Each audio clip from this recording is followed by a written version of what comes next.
പുതിയ വീഡിയോയിലേക്ക് എല്ലാ കൂട്ടുകാർക്കും സ്വാഗതം. ഇനി ഞാൻ നിങ്ങളുമായി പങ്കുവെക്കുന്ന ഡെയിലി അപ്ഡേറ്റ്സിലെ ആദ്യത്തെ അപ്ഡേറ്റ് റസൽമേനിയ 42 ബ്രോക്ക് ലെസ്നറുടെ എതിരാളി ആരായിരിക്കും എന്നുള്ളതിനെ സംബന്ധിച്ച് നിലവിൽ പുറത്തേക്ക് വന്നിട്ടുള്ള റിപ്പോർട്ടിനെ സംബന്ധിച്ചാണ്. PW ഇൻസൈഡർ എന്ന വെബ്സൈറ്റ് നിലവിൽ പുറത്തേക്ക് വിടുന്ന ഒരു അപ്ഡേറ്റ് അനുസരിച്ചാണെങ്കിൽ ഒബാഫെമി എന്ന് പറയുന്ന യുവതാരമായിരിക്കും ബ്രോക്ക് ലെസ്നറുടെ റസൽമേനിയ 42 എതിരാളി എന്നുള്ളതാണ് അവർ റിപ്പോർട്ട് ചെയ്തിട്ടുള്ളത്. കുറേയധികം റൂമേഴ്സ് ഉണ്ടായിരുന്നു. റൂമേഴ്സ് മാത്രമല്ല, റോയൽ റംബിൾ 2026 മെൻസ് മത്സരത്തിലും ഈ ഒരു മത്സരത്തിൻ്റെ സാധ്യതകൾ കാണിക്കുന്ന രീതിയിൽ ഇവർ തമ്മിലുള്ള ഒരു ഫൈറ്റ് നമുക്ക് കാണാൻ സാധിച്ചതാണ്. അപ്പോൾ അതിലേക്ക് തന്നെയാണ് കാര്യങ്ങൾ പോകുന്നത് എന്നും അടുത്ത ഇനി വരാൻ പോകുന്ന റോ എപ്പിസോഡുകളിൽ ബ്രോക്ക് ലെസ്നറിൻ്റെ സെഗ്മെൻറ്റിനെ ഇൻട്രപ്റ്റ് ചെയ്തുകൊണ്ട് ഒബാഫെമി വരികയും ഇരുവരും തമ്മിലുള്ള ഒരു ഫൈറ്റ് നടക്കുകയും റസൽമേനിയ 42 ഇരുവരും തമ്മിലുള്ള ഒരു ഫൈറ്റ് ഒരു മാച്ച് നടക്കുകയും ചെയ്യും എന്നുള്ള ഒരു അപ്ഡേറ്റാണ് നമുക്ക് അറിയാൻ സാധിക്കുന്നത്. അങ്ങനെയാണെങ്കിൽ റസൽമേനിയ 42 ബ്രോക്ക് ലെസ്നറാണോ ഒബാഫെമിയാണോ വിജയിക്കാൻ സാധ്യത കൂടുതൽ? ആരാണെന്നുള്ള നിങ്ങളുടെ അഭിപ്രായം കമൻറ്റ് ബോക്സിലൊന്ന് രേഖപ്പെടുത്തുക. രണ്ടാമത്തെ അപ്ഡേറ്റ് റസൽമേനിയ 42 മുൻ വുമൻസ് ചാമ്പ്യനായ ടിഫനി സ്ട്രാറ്റൻ്റെ പ്ലാൻ എതിരാളി അതൊക്കെ എങ്ങനെയായിരിക്കും എന്നുള്ളതിനെ സംബന്ധിച്ചാണ്. ബോഡി സ്ലാം എന്ന് പറയുന്ന വെബ്സൈറ്റ് നിലവിൽ പങ്കുവെക്കുന്ന ഒരു അപ്ഡേറ്റ് നിലവിലെ വുമൻസ് യുണൈറ്റഡ് സ്റ്റേറ്റ്സ് ചാമ്പ്യനായ ജൂലിയ എന്ന് പറയുന്ന റസ്ലറുടെ കൈവശമുള്ള ചാമ്പ്യൻഷിപ്പിനായിരിക്കും ടിഫനി സ്ട്രാറ്റൻ റസൽമേനിയ 42 ചലഞ്ച് ചെയ്യാൻ പോകുന്നത് എന്നുള്ള ഒരു അപ്ഡേറ്റ് ആണ് പങ്കുവെക്കുന്നത്. കൂടാതെ ടിഫനി സ്ട്രാറ്റൻ റസൽമേനിയ 42 ഈ ഒരു ചാമ്പ്യൻഷിപ്പ് മത്സരം അതിൽ വിജയിക്കാനും സാധ്യതകൾ ഏറെയുള്ള റസ്ലറാണെന്നും ബോഡി സ്ലാം റിപ്പോർട്ട് ചെയ്യുകയുണ്ടായി.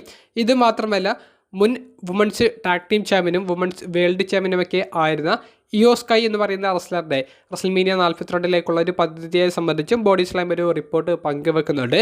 അപ്പോൾ അവർ പങ്കുവെക്കുന്നത് കബൂക്കി വാരിയേഴ്സ് എന്ന ടീമിലെ അംഗമായ ആസ്കയായിരിക്കും ഇയോ സ്കൈയുടെ എതിരാളിയായിട്ട് വരാൻ സാധ്യത ഉള്ളത് എന്നാണ് അവരുടെ റിപ്പോർട്ടിൽ കൊടുത്തിട്ടുള്ളത്. ഒരു പോയിന്റും കൂടി ഇയോ സ്കൈയെ സംബന്ധിച്ച് അവർ ആഡ് ചെയ്യുന്നുണ്ട്. ഒന്നെങ്കിൽ ഇയോ സ്കൈ വേഴ്സസ് ആസ്ക തമ്മിലുള്ള മത്സരം നടക്കും, അല്ലെങ്കിൽ അതിലേക്ക് കൈറി സൈനയും കൂടി ആഡ് ചെയ്തുകൊണ്ട് ഒരു ട്രിപ്പിൾ ത്രെറ്റ് മത്സരം ഇയോ സ്കൈ, ആസ്ക, കൈറി സൈൻ തുടങ്ങിയവരെ ഉൾപ്പെടുത്തിക്കൊണ്ടുള്ള ഒരു ട്രിപ്പിൾ ത്രെറ്റ് മത്സരവും റസൽമേനിയ 42 അവർ ഇയോ സ്കൈയുടെ ഒരു പദ്ധതിയായിട്ട് പ്ലാൻ ചെയ്യുന്നുണ്ടെന്നാണ് ബോഡി സ്ലാം റിപ്പോർട്ട് ചെയ്തിരിക്കുന്നത്. അപ്പോൾ ഇങ്ങനെയുള്ള മത്സരങ്ങളൊക്കെ നടക്കുകയാണെങ്കിൽ എങ്ങനെയായിരിക്കും പ്രഡിക്ഷൻ? ആരാണ് വിജയിക്കാൻ സാധ്യത? നിങ്ങളുടെ അഭിപ്രായങ്ങൾ ഇപ്പോൾ തന്നെ കമൻറ്റ് ബോക്സിലൊന്ന് രേഖപ്പെടുത്തുക. മൂന്നാമത്തെ അപ്ഡേറ്റ് AEWൻ്റെ മുൻ വേൾഡ് ചാമ്പ്യനും ഇപ്പോഴത്തെ കോണ്ടിനെൻ്റൽ ചാമ്പ്യനുമായ Jon Moxley, WWE Dean Ambrose എന്ന് അറിയപ്പെട്ടിരുന്ന റസ്ലറിനെ സംബന്ധിച്ചാണ്. അപ്പോൾ ഇക്കഴിഞ്ഞ ദിവസത്തെ ഒരു ഇൻ്റർവ്യൂവിൽ വെച്ച് ജോൺ മോക്സ്ലി പങ്കുവച്ച അഭിപ്രായമാണ് ഇപ്പോൾ സോഷ്യൽ മീഡിയയിലെ വലിയ ചർച്ചാ വിഷയമായി മാറിയിട്ടുള്ളത്. 40 വയസ്സൊക്കെ കഴിഞ്ഞ ജോൺ മോക്സ്ലി ഇനി എത്ര കാലത്തോളം റസ്ലിംഗ് റിംഗിൽ ഉണ്ടായിരിക്കുമെന്നുള്ള ഒരു ചർച്ചകളൊക്കെ ആരാധകർക്കിടയിൽ തുടക്കം കുറിച്ചിട്ടുണ്ട്. ജോൺ മോക്സ്ലിയുടെ ബ്ലഡൊക്കെ വരുന്ന രീതിയിലുള്ള മത്സരങ്ങൾ നിരന്തരമായി അദ്ദേഹം കളിക്കുന്നത് കൊണ്ട് തന്നെ അദ്ദേഹത്തിൻ്റെ ഹെൽത്തൊക്കെ ഓക്കെയാണ് എന്നുള്ള നിലയിലുള്ള ചോദ്യങ്ങളും ഇപ്പോൾ സോഷ്യൽ മീഡിയയിൽ കറങ്ങി നടക്കുന്നുണ്ട്. അപ്പോൾ അതിനുള്ള ഒരു മറുപടിയാണ് ആ ഇൻ്റർവ്യൂവിൽ വെച്ച് ജോൺ മോക്സ്ലി കൊടുക്കുന്നത്. മോക്സ്ലി പറയുന്ന അഭിപ്രായം ഇങ്ങനെയാണ്: തൻ്റെ കരിയറിലെ പീക്ക് ടൈമിലേക്ക് താൻ ഇതുവരെ എത്തിയിട്ടില്ല, തൻ്റെ ബെസ്റ്റ് പെർഫോമൻസ് താൻ ഇതുവരെ പുറത്തേക്ക് എടുത്തിട്ടില്ല എന്നുള്ളതാണ് ജോൺ മോക്സ്ലി പറയുന്നത്. അപ്പോൾ AEW കരിയറിനെ സംബന്ധിച്ചും WWE കരിയറിനെ സംബന്ധിച്ചും ഈ രണ്ട് കരിയറിനെ ഉദ്ധരിച്ചുമാണ് ജോൺ മോക്സ്ലി ഒരു അഭിപ്രായം പറഞ്ഞിട്ടുള്ളത്. അദ്ദേഹത്തിൻ്റെ കരിയറിലെ ഏറ്റവും ടോപ്പ് മൊമെൻറ്റ്സിലേക്കൊന്നും ജോൺ മോക്സ്ലി എത്തിയിട്ടില്ല എന്നാണ് അദ്ദേഹം പറയാൻ ഉദ്ദേശിച്ചിരിക്കുന്നത്, അല്ലെങ്കിൽ പറഞ്ഞിരിക്കുന്നത്. അപ്പോൾ നല്ല പെർഫോമൻസുകൾ തൻ്റേതായി ഇനിയും വരാൻ ബാക്കിയുണ്ട്. ഓരോ വാതിൽ അടയുമ്പോഴും അവിടെ അവസാനിച്ചു എന്ന് നമ്മൾ വിചാരിക്കും, പക്ഷേ തനിക്ക് മുന്നിൽ മറ്റു വാതിലുകൾ ആ സമയത്ത് തന്നെ തുറക്കുന്നുണ്ട്. അപ്പോൾ അതിലേക്ക് പോകുമ്പോഴാണ് താൻ ഇവിടെയും ഇനിയും ചെയ്യാൻ ബാക്കിയുണ്ട് എന്നുള്ളത് മനസ്സിലാക്കാൻ സാധിക്കുന്നത്. അതായത് WWE വിട്ട് AEWയിലേക്ക് വന്നപ്പോൾ തൻ്റെ മുന്നിൽ പുതിയ വഴികൾ തെളിഞ്ഞു. അവിടെ നിന്ന് ന്യൂ ജപ്പാൻ പ്രോ റെസ്ലിംഗിൽ പോയപ്പോൾ മറ്റൊരു പ്ലാറ്റ്ഫോമിലേക്ക് എത്തിയ പോലെ ആയി. അങ്ങനെ പല പല കമ്പനികളിലേക്ക് പോയപ്പോൾ പല രീതിയിലുള്ള എതിരാളികളെയും പല രീതിയിലുള്ള അനുഭവങ്ങളും ഉണ്ടായി എന്നാണ് ജോൺ മോക്സ്ലി പറയുന്നത്. അപ്പോൾ തൻ്റെ കരിയറിൻ്റെ പീക്ക് ടൈം, ആ ഒരു പീക്ക് ടൈം ഇനിയും ബാക്കിയുണ്ട്, അതിലേക്ക് എത്തിയിട്ടില്ല എന്നുള്ളത് ജോൺ മോക്സ്ലി ആഡ് ചെയ്യുന്നുണ്ട്. അപ്പോൾ WWE ഒരു തിരിച്ചുവരവും റസൽമേനിയ മെയിൻ ഇവൻറ്റ് ചെയ്യുന്നതൊക്കെ മനസ്സിൽ വെച്ചിട്ടായിരിക്കാം ചിലപ്പോൾ ജോൺ മോക്സ്ലി അത്തരത്തിലുള്ള ഒരു അഭിപ്രായം പറഞ്ഞിട്ടുണ്ടായിരിക്കുക. എന്തായാലും അടുത്ത വർഷം വരെ AEW കോൺട്രാക്റ്റുള്ള മുൻ വേൾഡ് ഹെവി വെയ്റ്റ് ചാമ്പ്യൻ അതിനിടയിൽ കോൺട്രാക്റ്റ് അവസാനിപ്പിച്ച് WWE വരും എന്നുള്ളൊരു പ്രതീക്ഷയൊന്നുമില്ല. പക്ഷേ 2027 കോൺട്രാക്റ്റ് അവസാനിക്കുമ്പോൾ നല്ലൊരു ഓഫർ WWE മുന്നോട്ടേക്ക് വെക്കുകയാണെങ്കിൽ ഡീൻ ആംബ്രോസിൻ്റെ റിട്ടേൺ WWE നടക്കാനും സാധ്യതകൾ ഏറെയാണ്. നിങ്ങളുടെ അഭിപ്രായം കമൻറ്റ് ബോക്സിലൊന്ന് രേഖപ്പെടുത്തുക. നാലാമത്തെ അപ്ഡേറ്റ് WWE മുൻ യൂണിവേഴ്സൽ ചാമ്പ്യനായ ബ്രോൺ സ്ട്രോമനെ സംബന്ധിച്ചാണ്. ബ്രോൺ സ്ട്രോമൻ ഇപ്പോൾ എവിടെയാണ്, അദ്ദേഹം ഇപ്പോൾ എന്താണ് ചെയ്യുന്നത് എന്നുള്ളതാണ് നമ്മൾ പങ്കുവെക്കാൻ ഉദ്ദേശിക്കുന്നത്.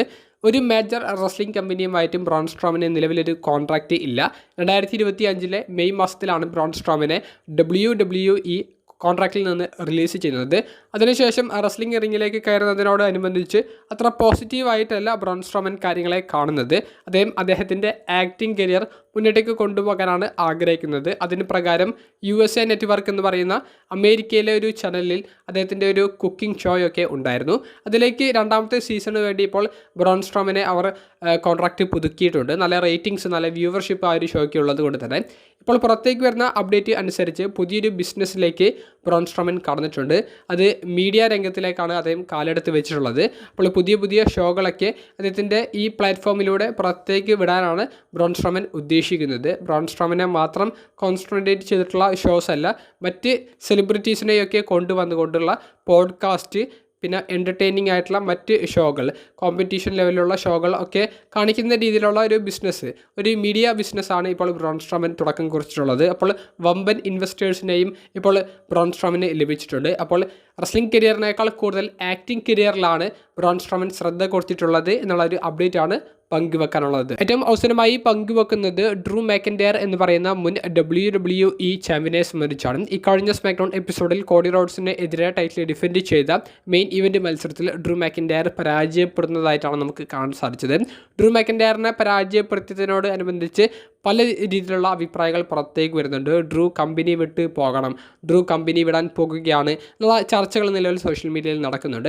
അപ്പോൾ ഡ്രൂ മാക്കിൻടയർ കമ്പനി വിടാനുള്ള തീരുമാനത്തിലേക്ക് എത്തിയിട്ടുണ്ടോ എന്നുള്ളതാണ് പല കൂട്ടുകാരുടെയും ഒരു സംശയം. അപ്പോൾ അതിനുള്ള ഒരു ഉത്തരം ഡ്രൂ മാക്കിൻടയർ WWE വിടില്ല എന്നുള്ളതാണ്.